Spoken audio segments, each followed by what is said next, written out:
Hey guys, what's up? It's Iblis here. Welcome back to another video, and today we're going to be talking a little bit about VR and hand tracking. I slowly want to take this channel and add a ton of VR content to it because VR is a good place to talk about tech. There's a lot of interesting stuff, and today we're going to be talking about hand tracking. Now I'm playing some clips in the background to show you what hand tracking is like and stuff like that, but on the Oculus Quest right now they have a feature which is kind of self-explanatory. It's called hand tracking. Basically, you can go around in the menus, you can click stuff, and you can do stuff with just your hands. No controllers needed.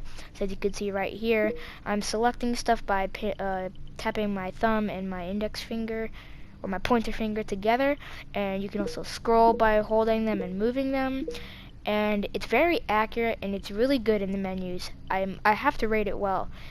Although there are some bugs where if you put your hands together, it can't track that, obviously, because it doesn't know which hand's what, and if you move your hands too fast, it can't track it. But if you're just being normal and you're moving your hands around and clicking stuff, it's pretty accurate. And this is some next level stuff, because when we have some game clips here, you can see that I'm walking around, I'm teleporting by doing some weird gesture and then pinching together, and then I'm poking stuff, I'm grabbing stuff and moving them around. It takes VR to a whole nother immersion, because one, you don't have to worry about controller batteries, because controllers sometimes are a hassle. You have to pay for batteries, you have to use batteries all the time, and they're more accurate and stuff. But if you want full immersion, you use this, and you're saving money because you don't have to purchase batteries.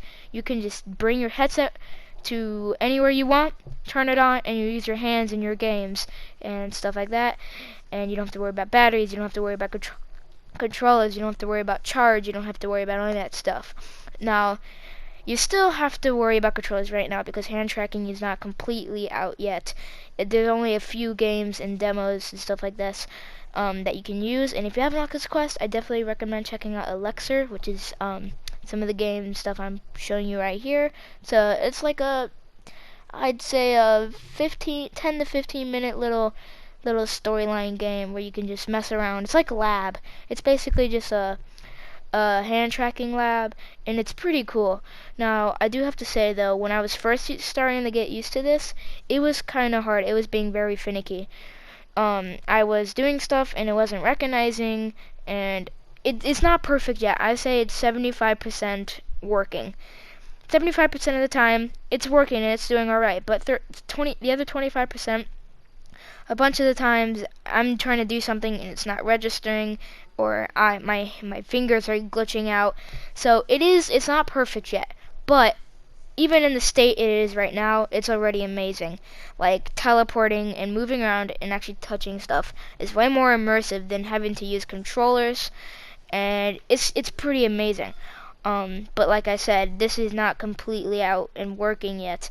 There's only a few games and there are some glitches. 75% of the time, I'd say it works. So as you can see here in the clip of me scrolling through the menus, the functions and the way that you actually use hand tracking is pretty cool. So I'm going to talk about some of the things, like how you use hand tracking. So in the official Oculus menus, you to select stuff, you would pinch your fingers together, your pointer finger and your thumb. You would pinch them together, and that's like your select. And then if you want to scroll, you just hold that and move your hand.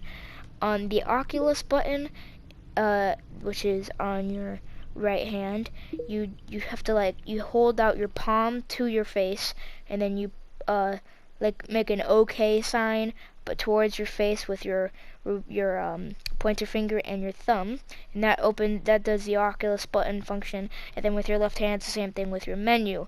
It's just the same OK kind of sign right in front of your face, and it does the menu. So this is pretty serious. I mean, you can go right now with some few games, you can go full on no controllers needed. Like, say your controllers are dead, you can use this to your advantage. I especially like this because if you're watching movies or shows, you're watching content, right? Say you're on Netflix or on YouTube VR YouTube, or you're on Disney Plus on the Oculus browser. You can watch shows without your controller. You don't want to have to bring your controllers with you and set them by your side and you're watching the show and you feel your controllers on your lap. No, you don't want any of that. Put it on, sit on the couch, and you can use your hands completely immersive.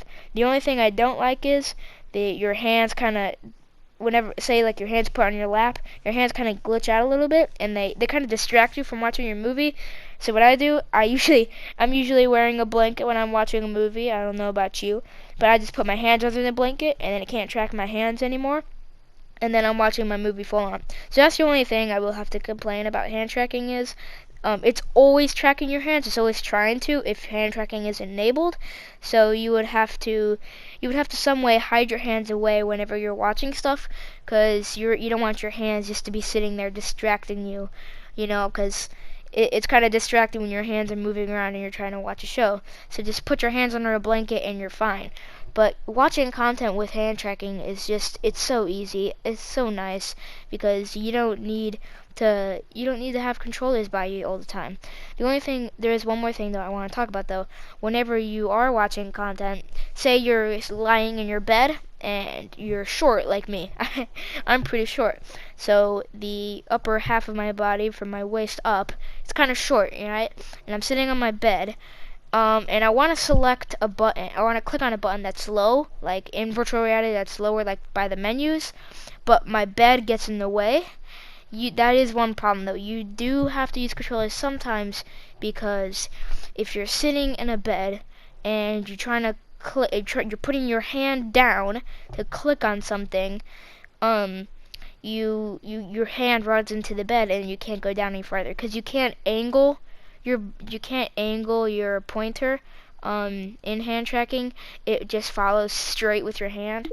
But with controllers you can angle your controller down and it points down. But you can't do that with hand tracking yet, which I hope they have a feature with that in some new update, something like that. But that is something that you have to take note. If you are going to be sitting down in a bed or something, you have to remember that if you're going to try to click something that's lower than your bed, you're gonna have some struggles with that. So yeah, that's basically. I just wanted to talk about hand tracking because it is really amazing. I mean, it's super cool. Playing games, playing Elixir was super fun. Even just navigating in the menu, I'm just like, it's crazy. I don't know how to explain it. It's pretty nuts. And you don't need to use the controllers. I mean, that's pretty cool. So yeah, that's it for today's video. Please subscribe to the channel, and goodbye.